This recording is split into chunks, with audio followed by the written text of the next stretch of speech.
ठरलं तर मग या मालिकेच्या येणाऱ्या भागामध्ये आपण पाहणार आहोत की इथे मधुभाऊ अर्जुनला सगळा प्रसंग सांगत असतात.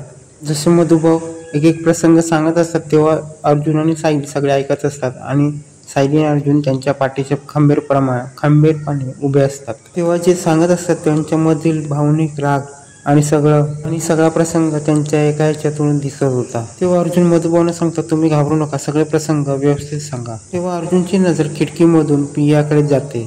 त्यामुळे अर्जुनची तीक्ष्ण नजर प्रियाकडे गेल्यानंतर प्रियाला जाणून घ्यायचं असतं काय होतंय काय नाही ते. पण अर्जुन प्रियासमोर जात नाही कारण की त्याला पुरावे पाहिजे असतात. तेव्हा अर्जुन बाहेर येतो पण प्रिया तिथे झाडाखाली लपून बसते. पण बाहेर आल्यानंतर अर्जुनला ती दिसत नाही. तेव्हा प्रिया विचार करते मला अर्जुनने पाहिलं त्यामुळे आपल्या इकडनं पाळलं बरं. त्यामुळे अर्जुनला ती पळताना दिसते. तेव्हा अर्जुनला समजतं की ही खोटारडी आहे, हे सगळं केलेलं आहे. इथे प्रिया अर्जुन मधुभाऊ पाडत असते. त्यामुळे अश्विन इन्व्हेस्टिंग करत असतो. इथे अश्विन घरी असतो पण त्याला राग येतो की प्रिया घरच्या पण सगळ्या गोष्टीला पोच असते. प्रिया घरी पोचल्यावर नाटक करायला लागते की अश्विन तू आता इथे आलास.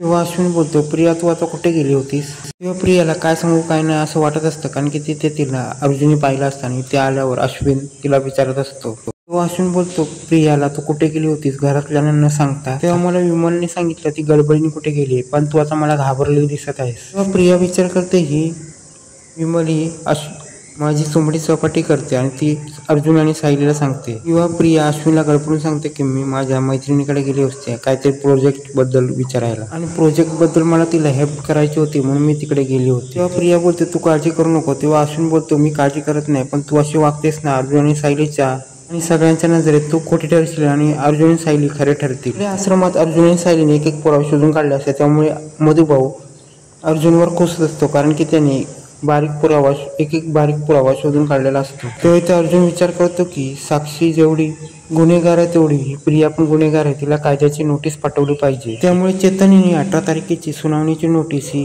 प्रियाला दिलेली असते. अर्जुनने ही नोटीस दिल्यानंतर सगळे घाबरतात आणि प्रियाला पण धसका बसतो. तेव्हा प्रियाचं डोकं फिरल्यासारखं होतं आणि ती घाबरते. तेव्हा ती विचार करते की अर्जुनने मला कुठल्या पॉईंटमध्ये पकडला नसेल आणि आश्रमात काय झाला असेल आणि असा विचार तिच्या डोक्यात फिरत असतो. तेव्हा अश्विन तिला शांत करतो. तेव्हा कल्पना आणि प्रताप यांच्या डोक्यात शंकेची पाल खटखटत असते. तेव्हा त्यांना विचार पडतो की अर्जुन आणि सायलीने हिच्या विरुद्ध काहीतरी पुरावा सापडला आहे वाटतं आणि जी काय निघाली नोटीस पाठवली ती खरी आहे का. इथे प्रिया विचार करते अर्जुन आणि सायली मला सोडतच नाही. तेव्हा अर्जुन आणि सायली हे दोघे जण बाहेर आले असतात आणि त्या दोघं जण बाहेर येऊन विचार करत असतात की ते दोघं विचार करतात की प्रिया हे सगळं ड्रामा करते आणि ती जर वागते ना ती सगळं मुद्दामून करते. तेव्हा अर्जुन बोलतो की या निघाल नोटीस नंतर कोणीही मला घरातून विरोध केला तर मी मागे हटणार नाही. इथे प्रियाला अश्विन रूम मध्ये घेऊन येतो. तेव्हा तिथे प्रिया खूप नाटक करायला लागते. तेव्हा तिला अश्विन पाणी देतो. तेव्हा प्रिया बोलते अश्विनला की हे काय चाललंय, मला नाटकच वाटतंय. अर्जुनने मला नोटीस पाठवली. तेव्हा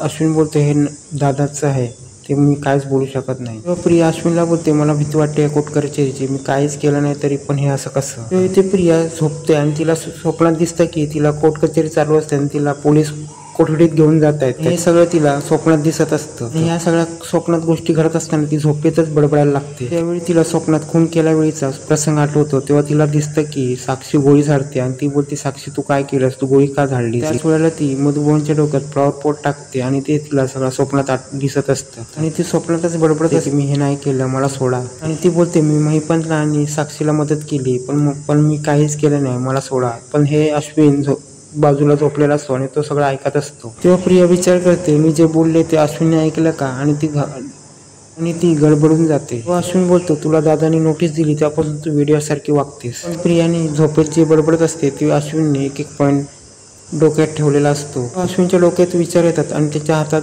प्रियाचा फोन येतो आणि तो फोन बघतो. त्याच्यामध्ये महिपंत आणि साक्षी यांचे रिसेंट कॉल असतात. तेव्हा अश्विन विचार करतो प्रियाच्या यांच्याशी काय संबंध आहे, तो प्रिया ती त्यांची काय बोलत असते. तेव्हा अश्विनला तिच्यावर संशय येतो. तेव्हा तिला विचार पडतो की दादा आणि सायली हेच खरे आहेत का.